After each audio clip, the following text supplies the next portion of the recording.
मैं Pankaj Yadav, assistant professor drawing and painting, government college Devgarh, Rajsamand से आप सभी बीए द्वितीय वर्ष के विद्यार्थियों का स्वागत करता हूं। यह जो ऑनलाइन कक्षा है, इसमें हम अजंता गुफाओं की चित्रकला के बारे में पढ़ रहे थे। अजंता गुफाओं की चित्रकला को हमने बताया था कि उसे हम बौद्ध धर्म की चित्रकला या बौद्धकालीन कला के बारे में भी नाम से भी जानते हैं। तो इस पाठ में हमने जो अजंता गुफाएं हैं, महाराष्ट्र के औरंगाबाद ज़िले में स्थित हैं, उनके बारे में पता किया था कि कैसे पहाड़ी को काट के बनाई गई। वहाँ 2 प्रकार की गुफाएं हैं, चैत्य गुफाएं और विहार गुफाएं, और उन गुफाओं में कैसे मूर्तिकला, वास्तुकला एवं चित्रकला के उदाहरण हमें देखने को मिलते हैं। हम उसमें गुफाओं के बारे में पढ़ रहे थे। हमने गुफा संख्या 9 के चित्रों के बारे में पढ़ा था, गुफा संख्या 10 के चित्रों के बारे में पढ़ा था, और उसके बाद हम पढ़ रहे थे गुफा संख्या 16 के चित्रों के बारे में। गुफा संख्या 16 जो थी वो एक विहार गुफा थी।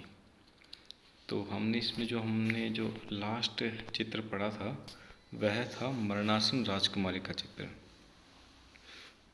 और इस चित्र में क्या था कि जो भगवान बुद्ध होते हैं, उनके भाई, मौसेरे भाई जो होते हैं नंद, उन नंद की पत्नी का चित्र था ये, कि किस प्रकार नंद भिक्षु बन जाते हैं। उनके भिक्षुक बनने की खबर सुनकर इनकी पत्नी लगभग मूर्छित हो जाती है। उस तरह का ये चित्र था। अब इससे जो आगे का चित्र है इस गुफा संख्या 16 में, यहाँ एक दीवार पर हमें नंद की कथा का चित्रण मिलता है। ये जो कथा है यह करुण भाव को दिखाने वाली सर्वश्रेष्ठ कथा है, और इसका चित्रण करुण भाव को दिखाने के लिए बनाया गया है। इस चित्र का जो मूल चित्र है मुझे यहाँ पे मिला नहीं, इसलिए मैं आपके सामने प्रस्तुत नहीं कर पाया, पर फिर भी मैं आपको बताता हूँ कि उस चित्र में क्या है, उस चित्र का घटनाक्रम क्या है। तो चित्र का घटनाक्रम कुछ इस प्रकार है कि भगवान बुद्ध जब अपने राज्य कपिलवस्तु वापस आते हैं और अपनी पत्नी, अपने बेटों से मिलने के बाद जब वो अपने भाई के घर जाते हैं, मौसेरे भाई के घर, उनके मौसेरे भाई का नाम होता है नंद, तो भगवान बुद्ध उसे एक तरह से कह सकते हैं ज़बरदस्ती, बिना उसकी इच्छा के उसे विहार ले जाते हैं। विहार वही जहाँ बौद्ध भिक्षु रहते हैं, तो विहार ले जाते हैं और उन्हें बौद्ध धर्म की दीक्षा दिलवा देते हैं, और बौद्ध धर्म की दीक्षा दिलवा देते हैं और उनको इस प्रकार से बौद्ध संघ में उनका प्रवेश हो जाता है। तो फिर क्या होता है कि पर आपको बताया कि जो नंद थे वो तो मतलब उनकी इच्छा नहीं थी बौद्ध धर्म में शामिल होने की, तो जबरदस्ती उनको धर्म में शामिल तो कर लिया गया, पर उनका मन अभी भी अपनी पत्नी के सौंदर्य में ही अटका हुआ था। तो वो संघ के विहार के किसी एक कोने में हमेशा बैठे रहते थे और अपनी पत्नी के बारे में स्मरण करते रहते थे। उनके मोह पास में वो बंधे हुए थे। तो जो दूसरे भिक्षु थे वो उनकी खिल्ली उड़ाते थे, और खिल्ली उड़ाने के कारण धीरे धीरे उनको क्या हो गया, वैराग्य हो गया, और वो अपनी पत्नी वगैरह उन सबको उन्होंने एक तरह से पूरी तरह से त्याग दिया, और वो एक बहुत बड़े बौद्ध भिक्षु बने। तो उसी का इसमें चित्र है, बना है। चित्र के एक भाग में नाई को नंद के सिर के बाल काटते हुए दिखाया गया है। सिर के बाल मतलब कि उसको क्या करवा रहे हैं, दीक्षा दिलवा रहे हैं, उसका मुंडन करवा रहे हैं। तो उसका एक चित्र यहाँ बना हुआ है। दूसरे भाग में कि एक मंडप है एक कमरा नुमा खुला कमरा है, उसमें नंद बैठे हुए हैं और अपनी पत्नी को स्मरण कर रहे हैं। इस प्रकार का यह चित्र बना हुआ है और मैंने बताया कि करुण भाव का चित्र है।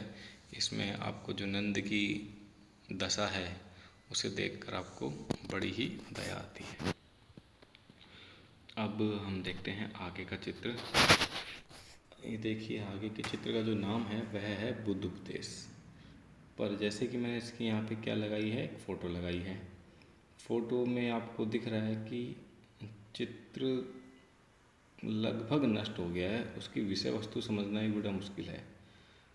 परंतु क्या था कि जब शुरुआत में जब इसको खोजा गया तो उस समय इनके चित्र काफ़ी अच्छी हालत में थे, तो उस समय ये विषय वस्तुएं समझ ली गई और जो पुरातत्व विशेषज्ञ होते हैं वे जानते हैं, वो चित्र में किसी भी एक छोटा सा हिस्सा भी देख लें तो वो बता देते हैं कि चित्र का विषय क्या हुआ है, क्या है और क्या क्या इसमें बना होगा। तो उसी प्रकार से यह जो अस्पष्ट सा चित्र है, इस चित्र का शीर्षक है बुद्ध उपदेश। अब बुद्ध उपदेश क्या है? ये बुद्ध के जन्म से पहले की कथा है एक तरह से। इसमें और मैंने बताया था आपको कि बुद्ध भगवान के दार्शनिक और आध्यात्मिक रूप भी बनाए गए हैं। तो एक तरह से आध्यात्मिक रूप वाला है कि वह कैसे स्वर्ग में ईश्वर भगवान तुषित के रूप में थे। जैसे कि हमारे यहाँ इंद्र होते हैं, वैसे ही बौद्ध धर्म में स्वर्ग के देवता तुषित थे। तो चित्र में बुद्ध को तुषित के रूप में स्वर्ग में अपने अंतिम जन्म हेतु अवतरित होते हुए चित्रांकित किया गया है। एक तरफ उनका भगवान बुद्ध का रूप है, दूसरी तरफ उनका राजा का रूप है। राजा के रूप में उनके मस्तिष्क पर मुकुट है, मुकुट पहने हुए बैठे हैं। आसपास उनके खूब सारी दास दासियां हैं। तो लेकिन क्या है कि उस समय फिर जब ये अवतरित हो रहे होते हैं तो अपने शिष्यों को, अपने दास दासियों को अपने उपदेश देते हैं। तो उसी समय का ये चित्र है या उसी घटना का ये चित्र है। इसमें हम देखते हैं कि जो अधिकांश आकृतियाँ हैं वो उनकी मुख मुद्राएं नष्ट हो गई हैं और काफ़ी हद तक इस चित्र को क्षति पहुंच चुकी है।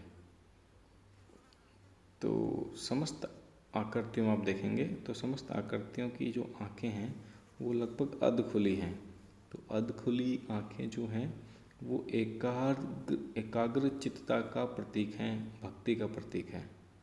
और इन आँखों से, इनकी भाव भंगिमा से इनमें नम्रता के भाव दृष्टिगत होते हैं।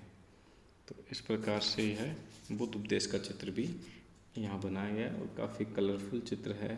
लेकिन अफसोस की बात है कि समय के साथ यह चित्र नष्ट हो गया है और अब इसका उतना रसास्वादन नहीं किया जा सकता जितना कि यह पहले मूल रूप में, सही रूप में रहा होगा। अब एक चित्र है, ये आप लोगों के लिए जानना ज़रूरी है क्योंकि ये भगवान बुद्ध से जुड़ा हुआ है, उनके जन्म से जुड़ा हुआ है। हालांकि इसकी भी फ़ोटो हमारे पास नहीं है, इसकी भी पिक्चर नहीं है। इस चित्र का नाम है माया देवी का स्वप्न। तो माया देवी का स्वप्न, माया देवी भगवान बुद्ध की माता जी थी। तो इस चित्र में क्या दिखा रखा है कि जो भगवान बुद्ध के पिता हैं महाराज शुद्धोधन और उनकी माता माया देवी रात को एक देखे गए स्वप्न के बारे में आपस में चर्चा कर रहे हैं और इस चर्चा के दौरान आसपास की जो दास दासियाँ हैं वह भी उस चर्चा को सुन रही हैं। तो आप लोगों ने देखा होगा कि भगवान बुद्ध या बौद्ध धर्म में हाथी का बहुत महत्व है। वो इस कारण से है कि जो माया देवी थी, उनकी माता थी, उन्होंने सर्वप्रथम जो सपना देखा, उस सपने में उन्होंने देखा कि एक सफ़ेद हाथी उनकी कोख में प्रवेश कर रहा है। अब सपने में तो कुछ भी हो सकता है, तो उसी प्रकार उन्होंने देखा कि एक सफ़ेद हाथी उनकी कोख में प्रवेश कर रहा है। तो ये कोई साधारण सपना तो है नहीं, ये कुछ अलौकिक घटना सी है। तो इसके बारे में वो अपने राज ज्योतिषी वगैरह से क्या करती हैं, चर्चा करती हैं कि इस सपने का आश्चर्य क्या है। तब उसने ज्योतिषी बताते हैं उनके जो राज्य के सबसे बड़े पुजारी होते हैं वह उन्हें बताते हैं कि इस सपने का मतलब यह है कि आपके गर्भ में कोई महान आत्मा आपके गर्भ से कोई महान आत्मा जन्म लेने वाली है। तो यह इस सपने का सार है और इसी सपने का एक चित्र यहाँ बना हुआ है। इसमें एक कहानी और जुड़ जाती है कि एक दंत कथा है कि भगवान बुद्ध जन्म लेते ही 7 पग चले थे। तो उन 7 पग चलने के लिए उन्होंने 7 पग तो नहीं बनाए हैं, पर 7 कमल के फूलों को एक क्रम में बना दिया है। तो यह उस समय की घटना का चित्र है। अब इसी में एक जगह और, वैसे तो बहुत सारे चित्र हैं। सुजाता की खीर नाम का एक बहुत प्रसिद्ध चित्र है। सुजाता एक क्या मैं बताऊं आपको कि सुजाता की खीर का चित्र, इसमें सुजाता एक देह व्यापार करने वाली स्त्री होती है। उसके हाथ की खीर भगवान बुद्ध चख लेते हैं तो लोगों में किस प्रकार से गुस्सा हो जाता है और भगवान बुद्ध उनको किस प्रकार से समझाते हैं, वो सारा वृत्तांत यहाँ बना हुआ है। एक और है, राजगृह की गलियों में भिक्षा पात्र लिए बुद्ध, ये भी एक चित्र यहाँ बना हुआ है। धनुर्विद्या का अभ्यास करते हुए बालकों का चित्र भी बना हुआ है। भगवान बुद्ध की पाठशाला के चित्र भी बने हुए हैं और भी चित्र बने हुए हैं। पर एक जो चित्र है जिसका चित्र मुझे प्राप्त हो गया और मैंने यहाँ आपके सामने रख दिया है, लगा दिया है इस स्लाइड में, और वह चित्र है हस्ती जातक। ये जो हस्ती जातक चित्र है ये गुफा संख्या 16 में भी बना है और गुफा संख्या 17 में भी बना है। तो अब हम इस चित्र के बारे में पढ़ते हैं। तो फ़िलहाल तो इसको हम अगली कक्षा के लिए टाल देते हैं और हम अगली कक्षा में इसके बारे में आपको विस्तार से या इसके आगे आने वाले चित्र या आगे के गुफाओं के बारे में बताएंगे। तब तक आप लोग इसको 1-2 बार और देखें ताकि आपको ये कंठस्थ हो जाए।